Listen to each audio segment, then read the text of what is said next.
Hello, everyone. Today is August 18th, 2017, and I'm your Friday, August 18th, 2017, and I'm your host, number six, otherwise known as Nick Moore, and this is The Real America. No bullshit allowed. Please, no BS. And I would like to welcome everyone to the show.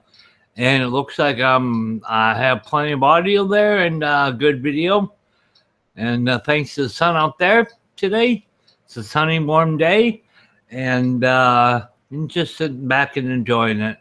I uploaded a little video I had made yesterday. Unfortunately, there was a terrible crash, vehicle crash right here at the corner where I live. So I was able to look out my windows and video it, which I did. I put on video, and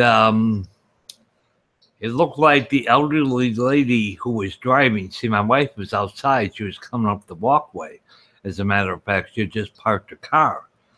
And she was coming up the walkway. And when she heard the boom, she saw the car in the air, flip over, and crash back down. It was the second boom I heard.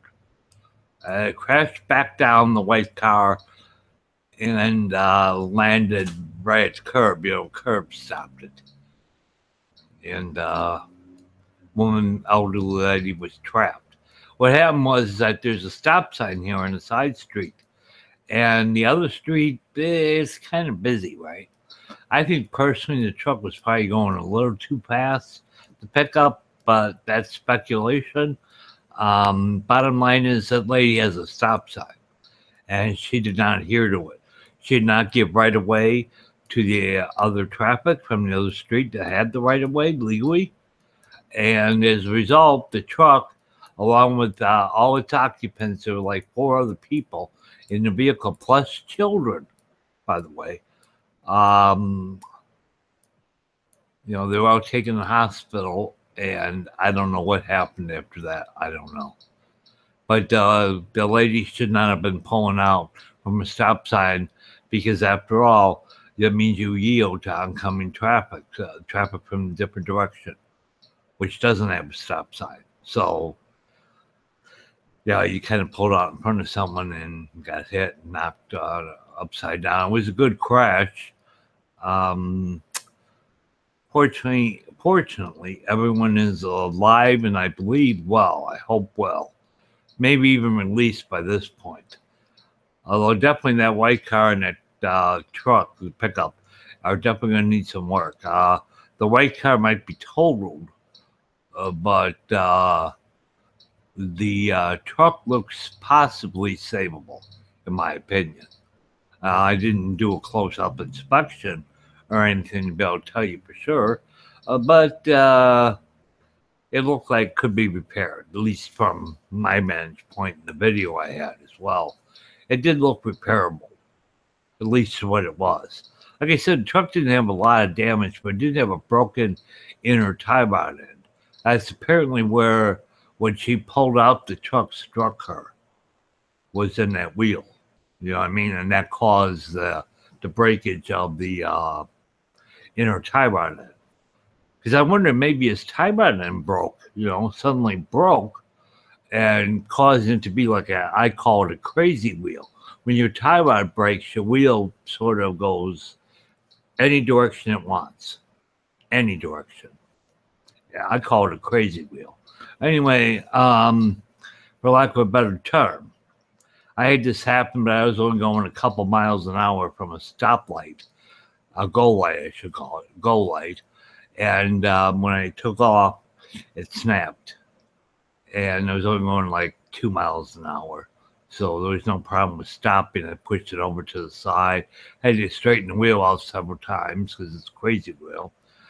And I left a little note that I was having a wrecker from North Shore come up and pick up the car, and I was going to put it in the, I said I was going to be taking the shop and repaired, and I was working at the shop. So I repaired the vehicle. I replaced both inner and outer tie rods on both the driver and passenger side. So they were done. And I did them. And That saved me a little bit of money. Plus, I was able to have that taken on my check at the end of the week. So no money was directly out of my pocket. So that helps a great deal. But it was bad. And anyway, this crash yesterday, well, I didn't have a crash, fortunately, or nothing. No one was hurt, injured, nothing. Just this person, unfortunately, this lady pulled out at the wrong time. And this vehicle was traveling down the road and struck her, causing the crash. I mean, I don't know if she flipped. Gosh, I don't know. You know, anyone I saw that video yesterday knows. You know, hey, well, who knows? Who knows? Everyone, unfortunately, was taken away alive. It didn't look like anyone was clinging to life or anything like that. So it looked a little worse than probably what it was. You know, looking, you see one vehicle upside down. Fortunately, she was taken away and was an elderly woman. And I don't know. You know, I just hope everyone's all right. Anyway, with that said, that's what yesterday was about. And today, heck, it's a Friday or Saturday. And I got my official number 6 jacket, Patrick McGugan jacket. And it's a very good jacket. And I thought I would wear it like I usually do on my when I go live. I wear it. Let's see. A lot of things happening in the news. Of course, there was the terrible tragedy that happened down in Charlottesville, North Carolina, over that Robert E. Lee statue. Robert E. Lee passed away a long time ago. So I would say to people is that they probably don't even know why they're there. And, you know, here's another funny thing, is that whichever group it is, whether it's alt-left, alt-right, whatever, as soon as I see that word ALT, I know it's bad. I know it's bad. And I'm not selling it. I'm not going to buy it, rather. I'm not selling it. I'm not going to buy it. And anyway, this stuff happens. And unfortunately, it's called rewriting history. Now, we started doing it, I noticed it most with Nikola Tesla. And then, of course, there's always Mark Twain. That's got to go. That's racist. And then there's 1984, Fahrenheit 451. We definitely got to get rid of Fahrenheit 451, My Kampf, written by Adolf Hitler, penned by Rudolf Hess, who crashed into a prison. At least it was convenient where he crashed. And he had to live the rest of his life in that very prison he crashed into. I thought that was kind of poetic, you could say, of the British. You know, I think that's where he crashed, if I'm not mistaken. It was actually during World War II. He went over with some kind of proposal for some hogs in Britain to hopefully get on board, and that way Germany could call off their blitz on England and concentrate more on their eastern front, which was, of course, in Russia after Operation Barbarossa occurred. So anyway, Rudolf Hess takes off in an old plane, an old German plane, flies over to England, short flight, and manages to crash into the prison that he spent the rest of his life in after the Nuremberg trial, and they found him guilty. However, since he turned more or less kind of turned himself in, they spared his life and allowed him to live out his days in the very prison that he crashed into. You could say he was dying to get into jail. At least he went to the right place. If nothing else, on history show he did go to the right place. Took his butt to prison, and that's where he spent the rest of his natural life, in prison, where he belonged. and I'll give him that. But he did pen Mein Kampf, and then Hitler had a second book called Hitler's Second Book. I don't know if he couldn't think of a better name for it. I don't know. Because that literally is the name of the book, Hitler's Second Book. Yeah, it really does exist. There's a second book besides Mein Kampf. And my struggle is what it means in English, my struggle. So if anyone's wondering what Mein Kampf means. Now, I've read a little bit of it. I haven't bought it. I was thinking of it. It doesn't mean I'm a Nazi or a neo-Nazi or any BS like that. Just I am interested to actually maybe try to struggle and read through it. It is historical, and looking at that perspective can sort of motivate someone to possibly read it at least. But yeah, we have books like Fahrenheit 451 that talks about book burning specifically, and of course, the daddy of them all, 1984. Definitely, by far, the best book ever written, in my opinion, ever man could have written. Of all the books we have written, a number of them have been written even 5 to 7,000 years back. Scribes would write down some very interesting words. Yet, in my opinion, 1984, the novel, it's a negative utopian, which is what I actually like, or negative utopian videos, movies, rather. Movies. Negative utopian. And 1984 certainly fills the bill, as well as the movie 1984, released in 1984, starring John Hurt, the late John Hurt that passed away in like the last year or so. John Hurt passed away, and Richard Burton was O'Brien, and of course he passed away before they even finished editing the film, so they could dedicate the film to Richard. I just had his name. Yeah, he married Elizabeth Taylor twice, by the way. Richard Burton, that was it, Richard Burton, and he married Elizabeth Taylor twice. And it was funny because it's the only man in the world that she ever married twice. And she was a regular in the marriage department, in my opinion. I mean, she literally ran down a track. They probably put a track in so she could just go up to the altar. She was so used to it. But she have 17 husbands or something crazy like that. Anyway, Richard Burton bought her one of the biggest diamonds in the world. Not the Hope Diamond, but one almost as big. It was bigger than the Queen's. Elizabeth Taylor went to the Queen of England to some gala that the Queen was throwing. Well, she wears her diamond from Richard Burton. Being bigger than the Queen's diamond, the Queen goes up to her and tells her that she's like a pig for wearing such an item, and how dare she come to her gala, the Queen's gala, dressed like that, like a pig, and really kind of hit into her. And of course, the Queen is still around, Queen of England, there in England, and over the pond. And as they call it that, and some Yanks call it that too. We call it the pond. And you go over to the pond, and they're basically America and England are inseparable. So it's just how it is. It's how it's been for a long time, actually. Grab some coffee here. Now, I do like watching quite a few shows on YouTube. Another new one is Different Russia. That one's hosted by a woman.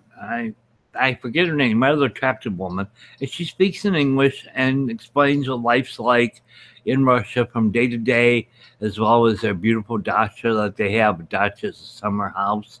It's quite common for Russians to have a summer house, a dacha.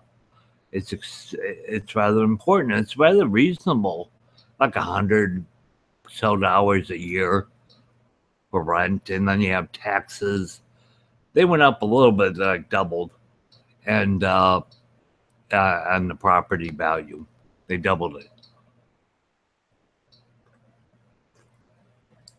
And she explains that at the time of the filming, it's around 56 rubles to $1. So if you know how much a dollar is, it's 100 pennies, so it's base 100. Okay, base 1.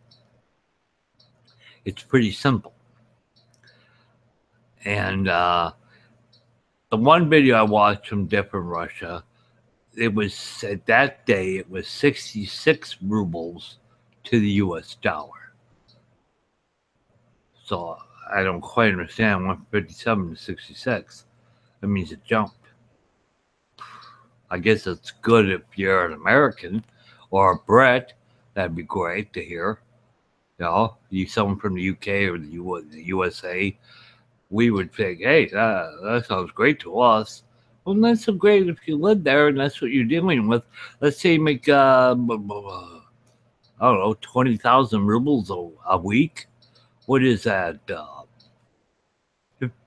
30 hours? That's it? You make about $30? What? Yeah. What? It's like, Yeah. Anyway, I'm glad to be here, and I hope everyone, if anyone comes across this, I hope it finds you well. Unfortunately, no one's come in the chat group. I don't know how these things come up. Mine seems to come up all the time. I also watch Lionel Nation, also on YouTube. I like to watch the Lionel Nation very much, and I think anyone else that may come across this may like Lionel Nation. He's a former prosecutor for the New York City prosecutions. Dealt a lot with crime scene investigation, violent crimes, that stuff. And plus, and in the last 15 years, he's been a private trial lawyer. So he's a competent counsel. He seems like a competent individual, and I like to watch him. He's on YouTube, like I said, and it's called Lionel Nation. Okay?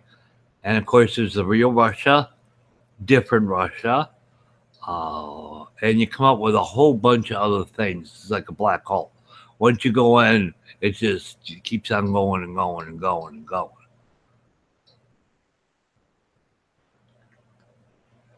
Nothing like a sweat coffee. See, my roommate's still up. Thought maybe they came in, but didn't. Anyway, I don't know exactly, but maybe I'll turn on my lava lamps tonight. For like 5 days, 5 to 7 days, I'm gonna keep everything low. I like to do that every month. Yeah, it helps with the electric bill, I hope. Bring that down a little bit. But tonight I'll run a little bit more light. Quite a bit more. Anyway, I'd like to find out more about that lady that was tried up in Massachusetts under state law for murder. Now, what she did, I believe, is disgusting and despicable, but in no way is it murder. No way. Can words ever kill someone? Enough. Okay? The judge, instead of putting aside the jury's decision to find her guilty of words, you have to think about the burning of books that we don't agree with, the rewriting of history that we're seeing at the same time. That's what this is about in North Carolina, in Charlottesville. It's about rewriting history. And once you rewrite it, you're much more likely to repeat it. And all that gay list they have for gay marriage and gay rights, let me tell you something. Heinrich Himmler, don't tell me that's the only bad one ever human being, because it's not. If another Heinrich Himmler should come along, you know how much he would love a list, a personalized list of all the idiots that signed up voluntarily saying who they were with? You know how much he'd love to have that list of gay people? That's about how much. You can't tell me that's the only one to ever come along. Whether that enemy's internal or external or both, it won't matter. Once you're on that list, that's it. And any offspring you may have or adopt, guess what? They're on that list, as you being the parents. And like I said, Henry Kimmel would probably have a ball with that kind of list. Now, in the wrong hands, a list like that could be very, very bad. And there has been a long, long human history of bad people in high positions. Okay? And if it can happen in Germany, it can happen in America. It can happen in Russia. It could happen anywhere on Earth. It could happen in China. It could happen anywhere. So that's what my stance is on gay marriage, is that I don't know you want to be on that list exactly, because there's some horrible person like Heinrich Himmler will come along sooner or later and have obtained that list and have their way with it, the names on it. So people like Rosie O'Donnell or Ellen DeGeneres or whoever will always promote it. So they promote it because it's really important to get on that list. Really important. You wouldn't want to not be on that list. It's not that they won't find the person. They will, but they won't find everyone. It's much nicer to have a list of names and addresses and where they live and their ID. Everything. That's much nicer, much cleaner, the whole bit. It's much better. And you really want to think about who's telling you. The media. Oh, the media, don't even get me started. I mean, we call ourselves a superpower. It's pretty sad when I have to go to Russia today. Yes, I have to go to Soviet Russia to find out what's happening. Yeah, I have to go to Russia today. Because in America, news does not exist. We're an occupied, militarized, fascist police state. Okay? Yes, I go around and I film what life's like. Yeah, in a police state. I might as well say what it is. There's a camera in almost every pole, and in between the cameras, we put up another pole with a camera. Yeah, that's called warrantless surveillance. It's against our laws. Yet it's allowed because it's allowed. In other words, the 9/11, a terrorist attack, and we have to just do something to keep everyone safe. Let them know they need us. Where have we heard that before? As another negative utopian film, V for Vendetta. And there's another one in my collection, and I'm very happy to say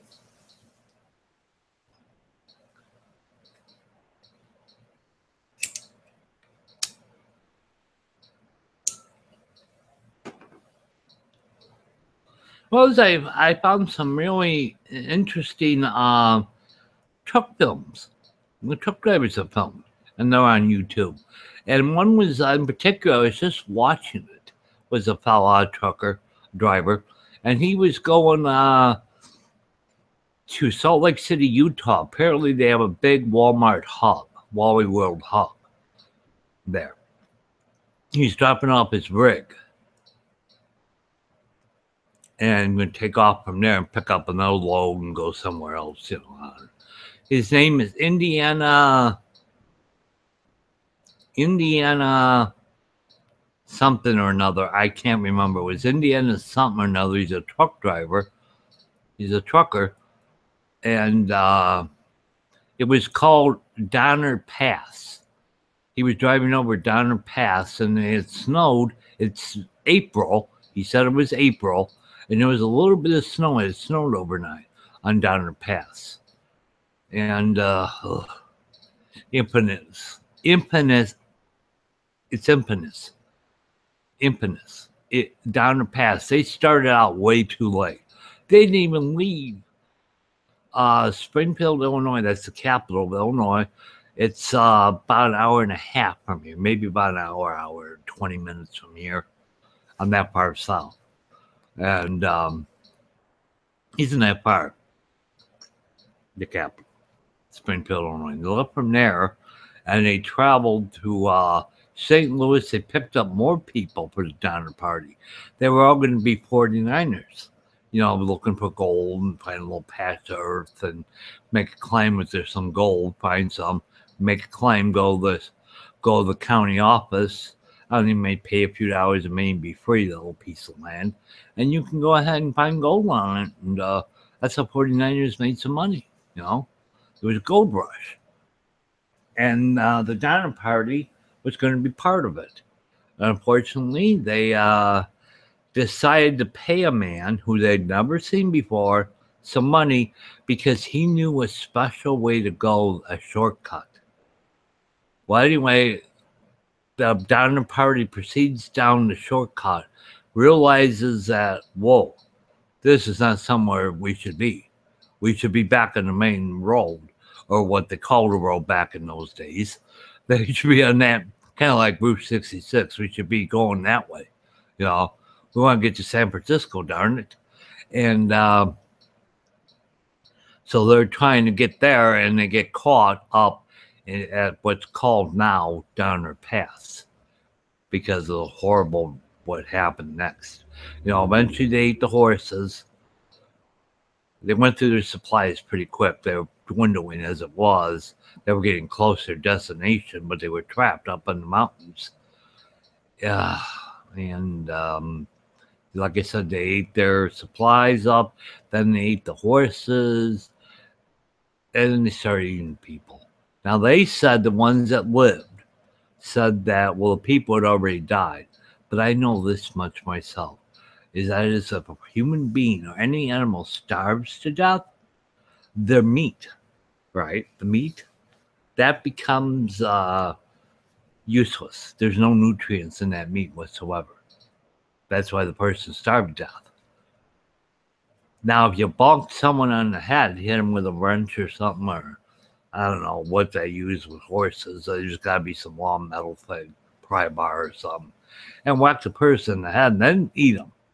Now there's going to be quite a bit more nutrition in the meat. So anyway, the Donner Party, eventually they go out. And, now it's like April. They've survived. Some of them. A few of them did. And a few of them went, like 3 of them went. And eventually found some help. Some other men, cowboys out there. And told them. And then they went with a huge posse, to rescue the rest of the people that were alive. And then they wind up charging these people with having a great time, partying, and eating people. Well, it sounds kind of weird, especially the eating people. But, anyway, none of them were found guilty. They were all released, and all the rest of them that did survive lived to be old people. Lived a very long time. The few that did survive. Anyway, I see no one is coming to the room. Gee, where's my gag counter going? A lot of people, hundreds and hundreds and hundreds have come by. That's this thing here. It's always on. When you see that flash, that means there was an event. What is an event? It's when a radioactive particle hits it, the tube. The tube must be a Geiger-Muller tube. Okay, it must be. There's no option. If it doesn't have a Geiger-Muller tube, it's not a Geiger counter. This is rather, in America here, it's kind of, let's just say it's more than a laptop, much more than a laptop. And that's without software, without data cable. I bought all that. I bought software. I bought the data cable. And I'm glad I did, although I haven't re-signed up because I have to re-sign up because I reformatted my computer. And it's a big, long, ridiculous key number and letters that I must follow precisely. Right now we got a reading of around 40 CPM. We're at 40, still 38 CPM. 36. Yeah. It's about right for around here. Some areas are going to be a little hotter than others. Don't worry, it doesn't mean you're going to fall over dead. Now I'm down to 28. So I guess I'm not radioactive. That's a good thing. Guess my jacket isn't either, because I'm not getting any reading on it. Nothing, it's not spiking or anything. Well, 38, it's going up a tad. Down 34. Yeah, looks like it passed 2. How about the microphone? I brought my Geiger counter up. I never turn it off, by the way, since I bought it. I received it in April, and I have yet to turn it off except once. The battery went on about 2 weeks ago. I was getting a battery notice on my screen. So I changed out the battery. It's a 9-volt alkaline battery, which I happen to have a bunch of because they're the same as the microphones I have for my radios. Anyway,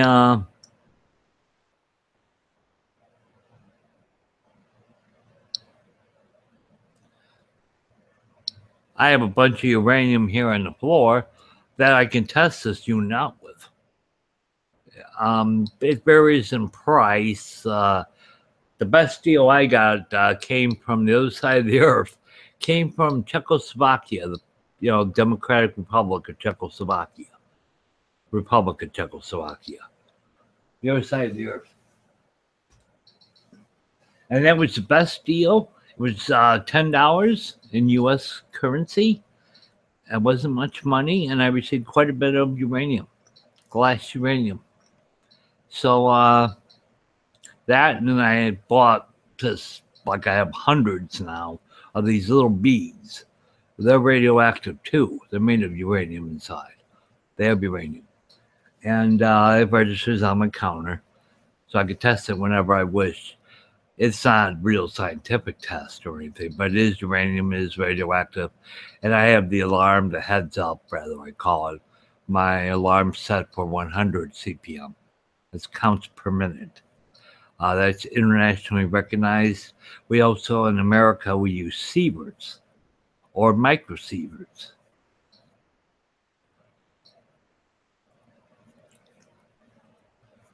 Or millisieverts, millisieverts. We use sieverts, millisieverts. A millisievert takes 1,000 millisieverts to equal 1 sievert. So it's the same as amps. It takes 1,000 milliamp to equal 1 amp. It takes, millivolt. That takes 1,000 millivolts to equal 1 volt. So, you can have a little bit of a reading. Now, if I go into sieverts, I get a more stable reading, I noticed, in sieverts. And it's very low reading for here. The whole area, it's very low. Now, it has a world map on the software end. You don't need the software to operate the unit or anything like that. It just does enhance your experience immensely, I find. A lot of them are hams, ham radio, and they're really in trying to survive. Or I noticed that the United States of America seems to have the most on Earth of Geiger counters and software. There's like one in Japan, and that's there's maybe like 1 or 2 in England, in the UK over there. That's about it. There's a couple in Canada, but one I remember wasn't on out west very often anymore. I don't know what happened, they moved or what, but they didn't seem to be around. I wasn't getting anything on them. Like I said, it has a whole map of the Earth, a globe, and you could just turn it to anywhere on Earth and look.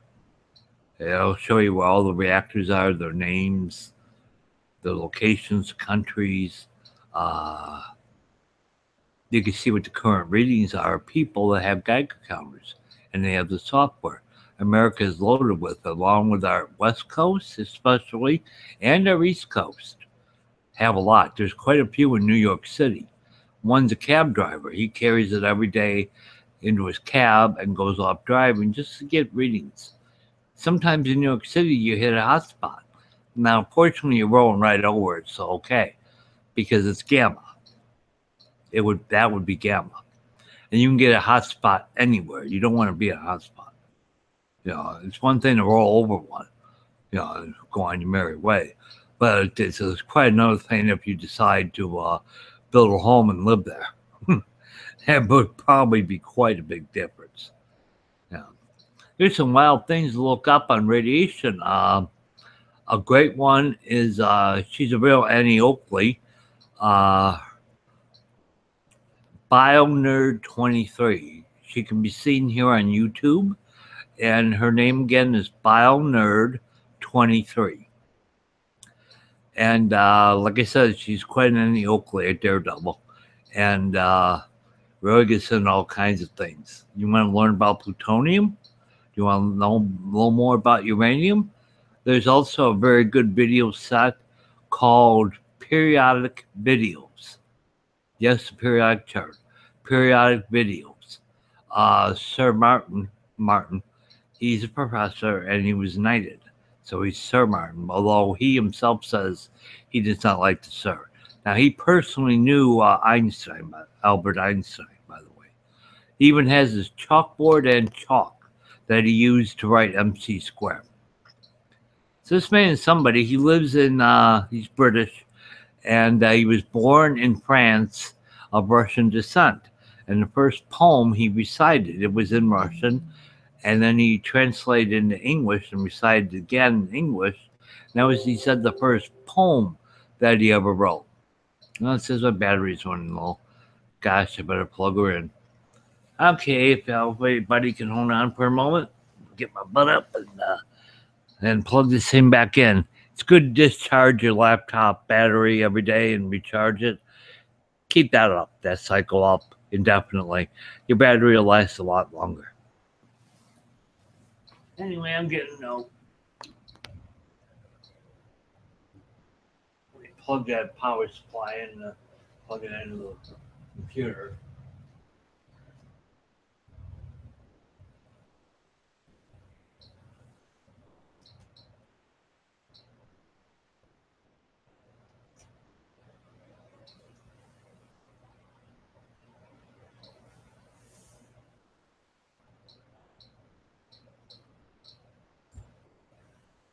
There we go. All right. There we go. We're now back on electric. And my notification went away. Let me move this back. There we go. All right. We're charging again. Very good. That'll take several hours of charging. And that.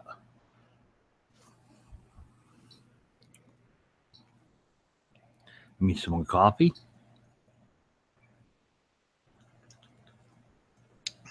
Like I said, that's really decent that YouTube, I think, has a service as well as there's some other services coming out.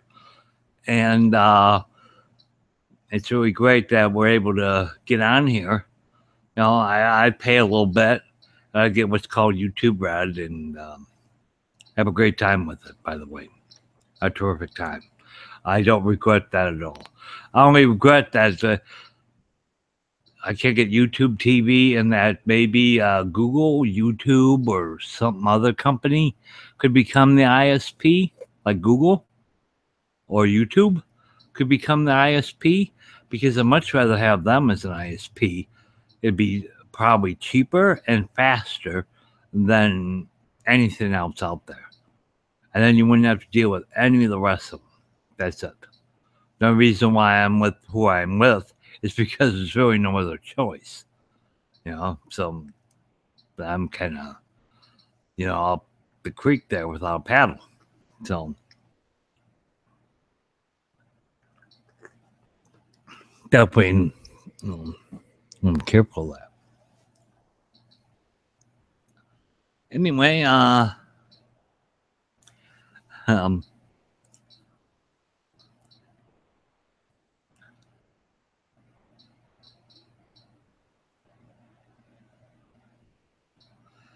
it says enter chat message or link here. Pretty like enter things. Let's see.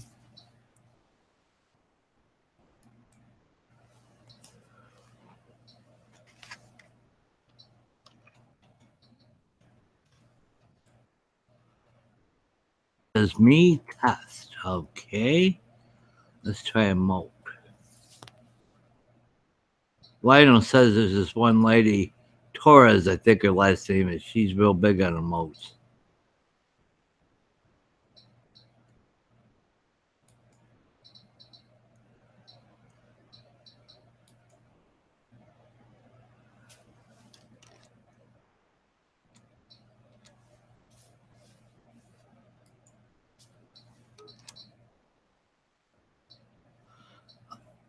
Oh, I see. They're a little smiley. Okay, so the emotes work too. Uh, Apparently. I just, anyway, I posted something myself, just as me, a picture of me, in my jacket. It says test. Underneath it's a little smile. But instead of being sideways, it's upright. So it looks like a smile. It's two dots, semicolon, and a little thing. It looks like a smile. Anyway, I can't think of much else right at the moment to say. Maybe I'll come on a little bit later or something like that. It is Friday after all. It's only going on. It'll only be at the top of the hour. It'll be 15. So I don't know when that's in 12 hours, 24. No idea. Um, I don't know. Adjusting that. Let's see if I can change this.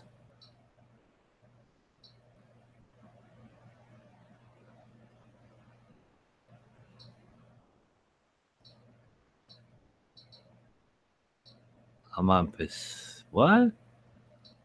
I know I'm not Pacific time.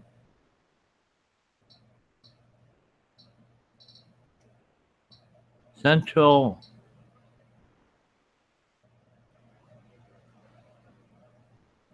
Central. There we go. Okay. Now change date and time and format. Okay. Of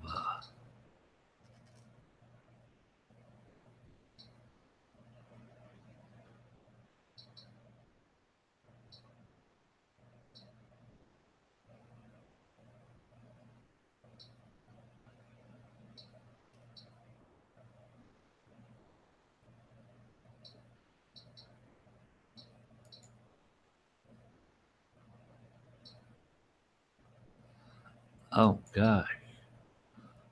Of we'll try that one. Oh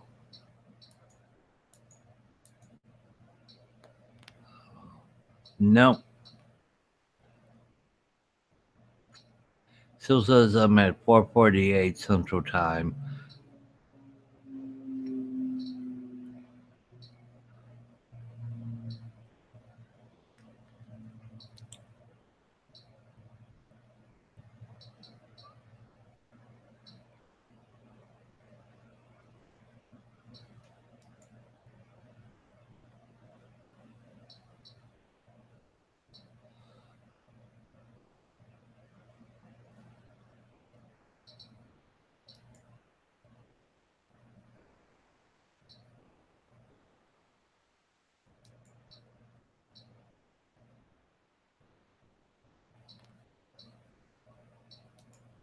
I don't know how exactly I go to 24-hour time on here.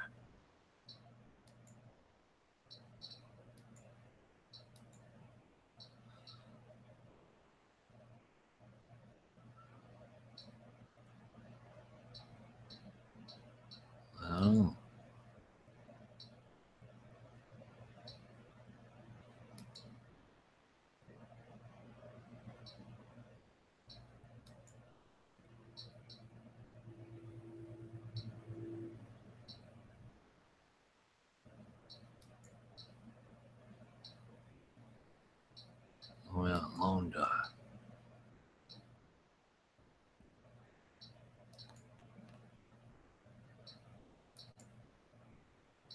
All right, that's better. It's a 1649. That's